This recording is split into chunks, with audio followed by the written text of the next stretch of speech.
श्री कृष्ण गोविंद हरे मुरारी, हे नाथ नारायण वासुदेवा। जय श्री हरि। पूज्य गुरुदेव के चरणों में बारंबार प्रणाम।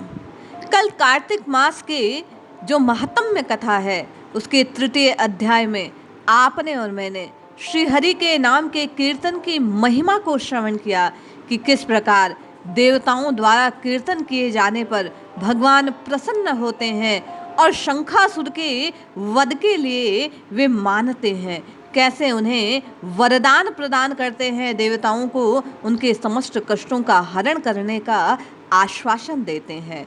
नारद जी ने कहा, ऐसा कहकर भगवान विष्णु मछली का रूप धारण कर आकाश से जल में गिरे। उस समय विंध्याचल पर्वत पर तप कर रहे महर्षि कश्यप अपनी अंजलि में जल लेकर खड़े थे। भगवान उनकी अंजलि में जा गिरे। महर्षि कश्यप ने दया कर उसे अपने कमंडल में रख लिया। मछली ने थोड़ा बड़ा होने पर महर्षि कश्यप ने उसे कुएं में डाल दिया। जब वह मछली कुएं से भी न समा सकी तो उन्होंने उसे तालाब में डाला। जब तालाब में ना आ सकी तो समुद्र में डाल दिया। इस प्रकार भगवान अपने स्वरूप का विस्तार करते रहे। वह मछली वहाँ भी बढ़ने लगी। फिर मत्स्य रूपी भगवान विष्णु ने इस शंखासुर का वध किया। शंखासुर को हाथ में लेकर बद्रीवन में आ गए। वहाँ उन्होंने संपूर्ण ऋषियों को बुलाकर इस प्रकार आदेश दिया कि मुनीश्वरों, तुम जल के भीतर बिखरे हुए वेद मंत्रों की खोज करो। जितनी जल्दी हो सके उन्हें सागर के जल से निकाल बाहर लाओ। तब तक मैं देवताओं के साथ प्रयाग में ठहरता हूँ।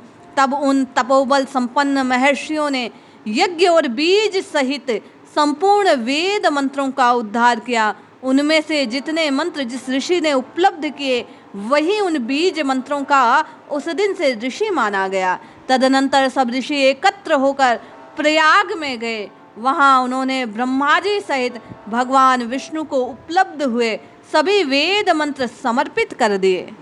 इस प्रकार सब वेद मंत्रों को पाकर ब्रह्मा जी बहुत प्रसन्न हुए। उन्होंने देवताओं और ऋषियों के साथ प्रयाग में अश्वमेध यज्ञ किया। यज्ञ समाप्त होने पर सब देवताओं ने भगवान से निवेदन किया कि देवादिदेव जगन्नाथ, इस स्थान पर ब्रह्मा जी ने खोए हुए वेदों को पुनः प्राप्त किया है। हमने भी यहाँ आपके प्रसाद से यज्ञ भाग पाए हैं।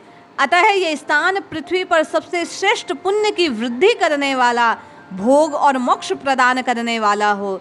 साथ ही यह समय भी महापुण्य में ब्रह्मघाती आदि महापापियों की भी शुद्धि करने वाला हो। तय स्थान दिए गए दान को अक्षय देने वाला हो। यहाँ इसका वर दीजिए। भगवान विष्णु बोले, देवताओं, तुमने जो कुछ कहा वह मुझे स्वीकार है। तुम्हारी इच्छा पूर्ण हो। आज से यह स्थान ब्रह्मक्षेत्र के नाम से प्रसिद्ध होगा। सूर्य वंश में उत्पन्न राजा भागीरथ यहाँ गंगा को ले आएंगे। यहाँ सूर्य कन्या यमुना से मिलेगी। ब्रह्मा जी और तुम सब देवता मेरे साथ यहाँ निवास करो। आज से यह तीर्थ तीर्थराज के नाम से विख्यात होगा। तीर्थराज के दर्शन से तत्काल सब पाप नष्ट हो जाएंगे। जब सूर्य मकर राशि में स्थित होंगे उस समय यहाँ स्नान करने वाले मनुष्यों के सब पापों का यह तीर्थ नाश करेगा। यह काल भी मनुष्यों के लिए सदा महान पुण्य को देने वाला होगा। माघ में सूर्य के मकर राशि में स्थित होने पर यहाँ स्नान करने से सालोक्य आदि फल तत्काल प्राप्त होंगे। देवादिदेव भगवान विष्णु देवताओं से ऐसा कहकर ब्रह्मा जी के साथ वहीं अंतर्ध्यान हो गए। तत्पश्चात इंद्र आदि देवता भी अपने अंश के प्रयाग में रहते हुए वहां से अंतर्ध्यान हो गए।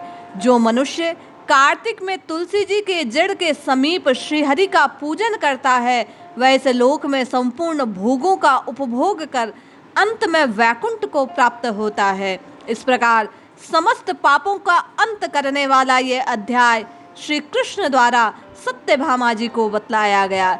जो इसका श्रवण करता है, पठन करता है, उसके समस्त पाप नष्ट होते हैं। जय श्री हरि।